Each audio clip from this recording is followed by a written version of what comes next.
देवर्षि नारद द्वारा जगदीश्वर श्री हरि विष्णु का निमंत्रण पाकर समस्त ग्रह देवी एवं देवतागण उत्साह उमंग के साथ वैकुंठ पहुँचे। भव्य सभागृह में जप तप व्रत की महिमा बढ़ाने वाले महासम्मेलन की गरिमा जब शनि देव के उकसाने पर शुक्र देव के हस्तक्षेप के कारण समाप्त होने लगी। मैं यहाँ मूक दर्शक बनने नहीं आया, अपितु असुर जाति को न्याय दिलाने आया हूँ। किंतु आपके न्याय मांगने का ढंग उचित नहीं है शुक्रदेव। उचित अनुचित की परिभाषा में पढ़ने का इच्छुक मैं नहीं शिवशंकर।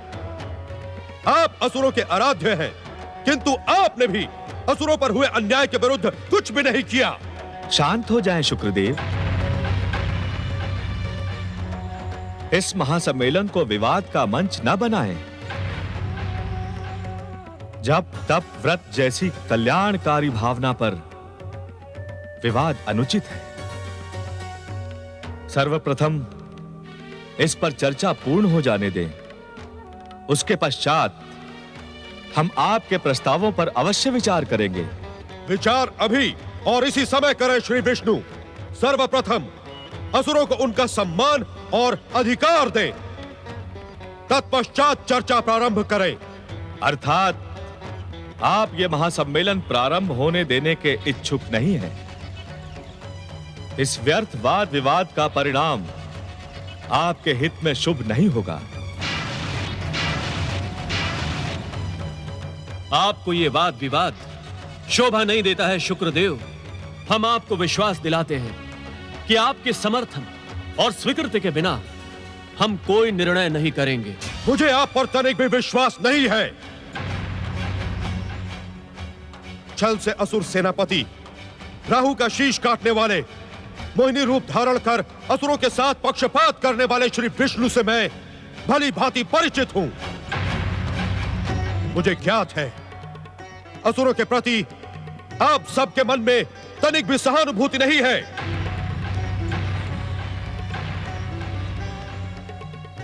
आप महासम्मेलन में भी छल बल पूर्वक अपनी अपनी बात मनवाने पर तुले हैं। बैठ जाइए शुक्रदेव, बैठ जाइए। नहीं, कदापि नहीं। अपनी बात की स्वीकृति प्राप्त किए बिना मैं नहीं बैठूंगा। मैं विरोध करता रहूंगा, करता रहूंगा। ब्रह्मा जी,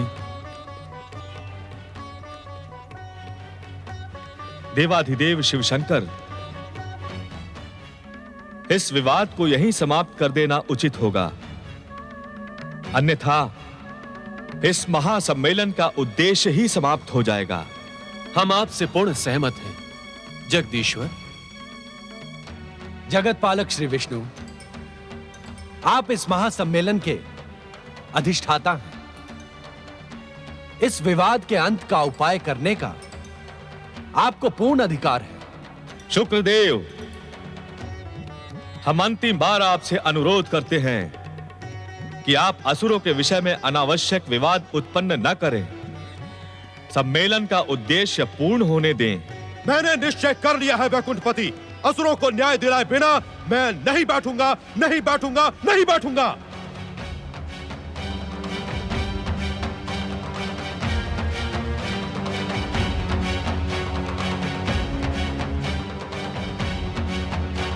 ऐसी स्थिति में आप अपने अनुचित हठ का परिणाम भोगने के लिए प्रस्तुत हो जाएं। मैं विष्णु घोषणा करता हूं कि शुक्रदेव के शरीर में स्थित देवत्व मात्र उनके ग्रह नक्षत्र भाग में सीमित हो जाएं।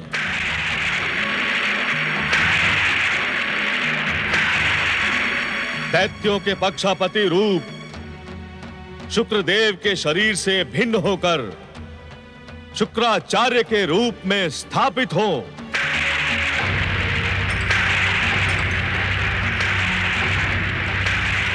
जो कि दैत्य गुरु के रूप में प्रसिद्ध होगा।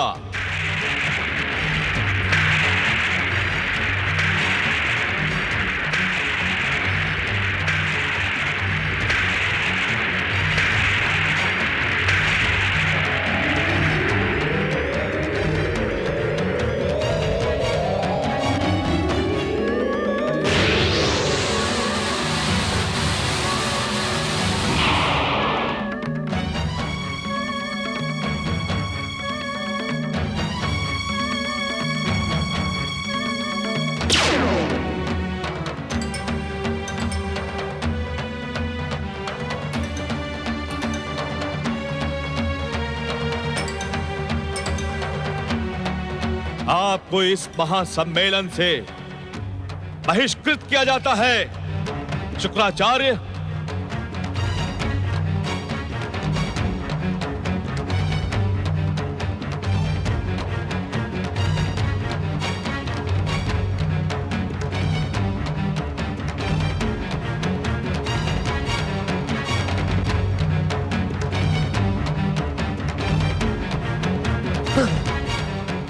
ब्रह्मा, विष्णु, महेश और समस्त देवतागण सुन ले, मैं अपने इस घोर अपमान का प्रतिशोध अवश्य लूंगा। मैं दैत्यों को इतना शक्तिशाली बनाऊंगा कि वे आपके जप, तप और व्रत की समस्त योजनाओं को ध्वस्त कर सके। श्री हरि विष्णु द्वारा वैकुंठ और देवलोकों से बहिष्कृत शुक्राचार्य के विरोधात्मक स्वरूप का प्रभाव त्रिदेवों पर किंचित मात्र भी न पड़ा। महासम्मेलन का कार्य आगे बढ़ाते हुए जगदीश्वर श्री हरि विष्णु ने जप, तप, व्रत की महान महिमा से जन जन को लाभ पहुंचाने के लिए विचार विमर्श का प्रारंभ किया।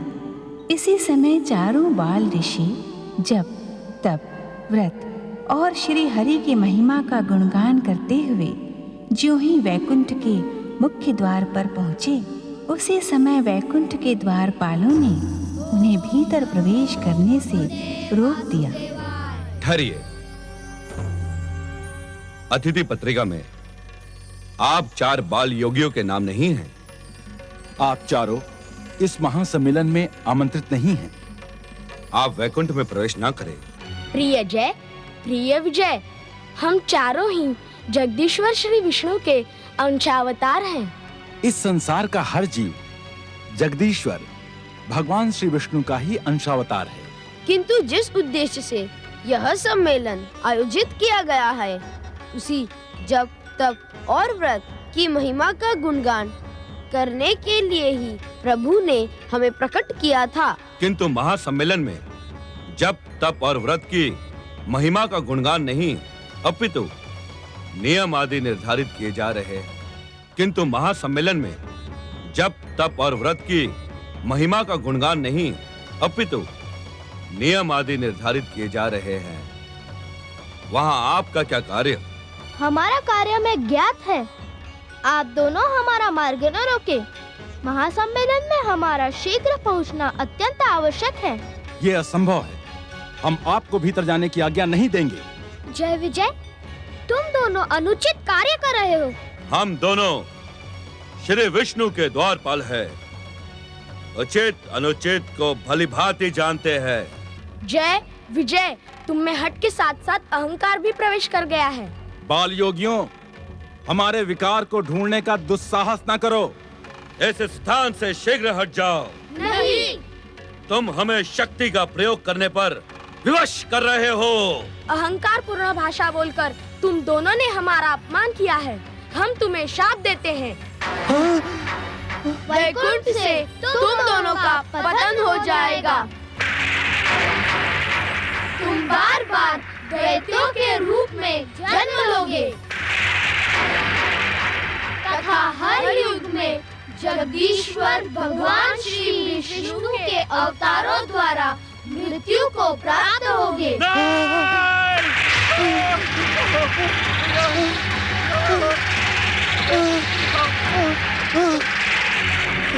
हमें क्षमा कर दे। अज्ञान में हमसे भूल हो गई। बाल योगियों, हमें क्षमा कर दे। हमें क्षमा कर दे। जय विजय, हम दिया हुआ शाप लौटा नहीं सकते। तुम्हें अपने पाप का फल भोगना ही होगा। जय विजय, अब पश्चाताप से कोई लाभ नहीं। हमने विधि के विधानों के संकेतों का ही पालन किया है। ओम नमो भगवते वासुदेवाय। ओम नमो भगवते वासुदेवाय। ओम नमो भगवते वासुदेवाय। ओम नमो भगवते वासुदेवाय। ओम नमो भगवते वासुदेवाय। सृष्टि के सृजनहार सृष्टि के पालक, सृष्टि के संहारक तथा महासम्मेलन में उपस्थित सभी गणमान्य अतिथियों को हमारा प्रणाम, प्रणाम, प्रणाम। जगदीश्वर भगवान श्री विष्णु, हम चारों इस समय महासम्मेलन सभागृह में क्षमा भाव के साथ उपस्थित हुए हैं। बैकुंठ के द्वारपाल जय विजय के अहंकारिक हस्तक्षेप के कारण हम सब ने उन्हें हर युग में असुर रूप में जन्म लेने का श्राप दिया है।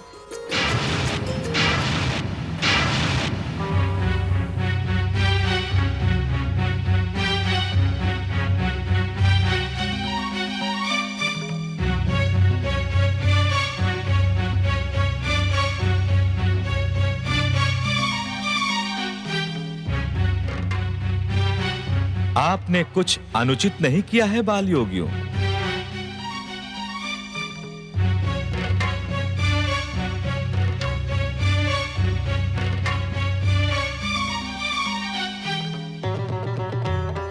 हम त्रिदेवों को इस बात का ज्ञान है कि सतयुग, त्रेता युग और द्वापर युग में जब धर्म के उत्थान और मानवता के कल्याण के लिए हम अवतार धारण करेंगे, तब बैकुंठ लोक से पतित यही जय विजय ही हमारे सम्मुख असुर बनकर शत्रु रूप में खड़े होंगे।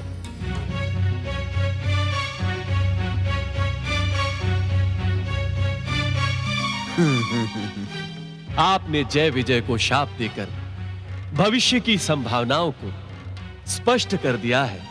बाल योगियों, आप चारों जप, तप और व्रत की महिमा के सूत्रधार हैं। आपके द्वारा जो कार्य होगा उससे संसार का कल्याण ही होगा। हम तो मात्र करता है भोलेनाथ। कारण तो कोई और है। उस कारण ने कर्ता को अपने योग्य समझकर ही भविष्य की घटनाओं का संकेत दिया है।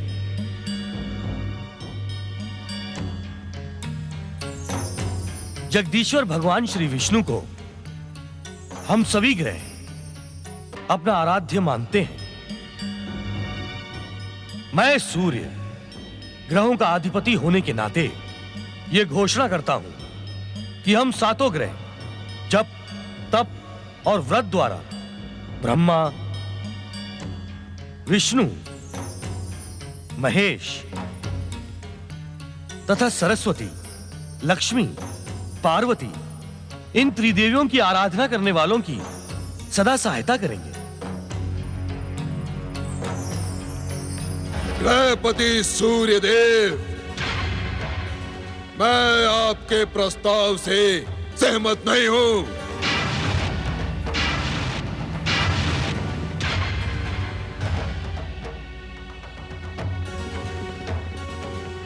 आप अपनी इच्छा और निर्णय मानने के लिए मुझे शनि देव को विवश नहीं कर सकते।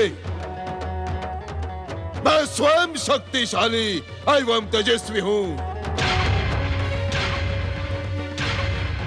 मेरा अपना अस्तित्व एवं महत्व है। पुत्र शनिदेव, हमें शक्ति, तेज और महत्व ब्रह्मा, विष्णु, महेश की कृपा से ही प्राप्त हुआ है।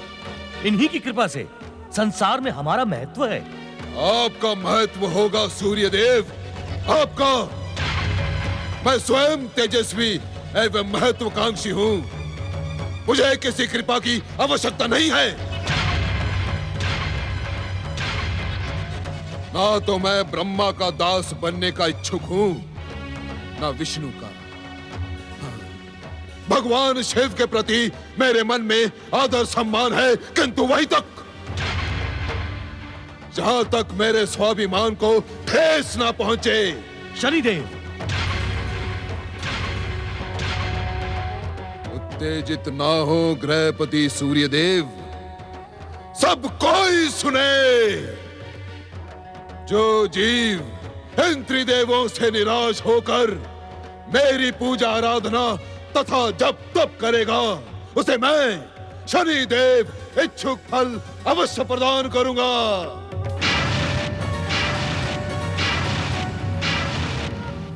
सब कोई सुने, जो जीव इन त्रिदेवों से निराश होकर मेरी पूजा आराधना तथा जप तप करेगा उसे मैं शनि देव इच्छुक फल अवश्य प्रदान करूंगा।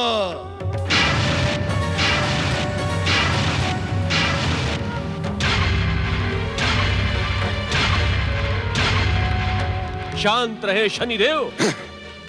आपको अपना विरोध प्रकट करने का पूर्ण अधिकार है, किंतु आपको अपने पिता सूर्यदेव के सम्मान का भी ध्यान रखना उचित होगा। पिता, तो आज इस मंच पर इनके पिता होने की परिभाषा भी सुन लीजिए। इस शनि का दुर्भाग्य यही है कि इसके पिता सूर्यदेव हैं। पुत्र शनि, सत्य को सुनकर आहत न हो सूर्यदेव। यह कटु सत्य है कि मेरे पिता ने एक क्षण भी मेरी ओर स्नेह भाव से नहीं देखा। मुझे ज्ञात नहीं कि पिता का प्रेम क्या होता है। मेरा पिता जन्म से ही मेरा विरोध करता रहा और यह बात मैं कदापि नहीं भूल सकता कि इन्होंने मेरी विमाता संध्या का पक्षपात करते हुए मेरी माता छाया का सदा सदा अपमान किया। पुत्र शनिदेव, क्या तुम हमारे साथ ही साथ ब्रह्मा, विष्णु, महेश का भी अपमान करने की इच्छुक हो? मेरे मन में आपके समान ही इनके प्रति कोई आदर नहीं। इन सब ने भी आप ही के समान सदा मेरी उपेक्षा की है, सदा मुझे अशुभ और नीच ग्रह समझा है। इन्होंने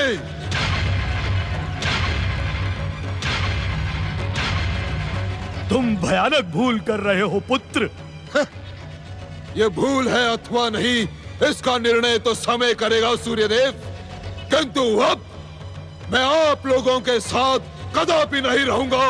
पुत्र शनि। हाँ सूर्यदेव, हाँ। अब मैं मानवों, दानवों और देवताओं को भी अपनी शक्ति का परिचय दूंगा। अपने तेज के सम्मुख सबको झुका कर रख दूंगा। मैं शनि हूँ, शनि। पुत्र शनि,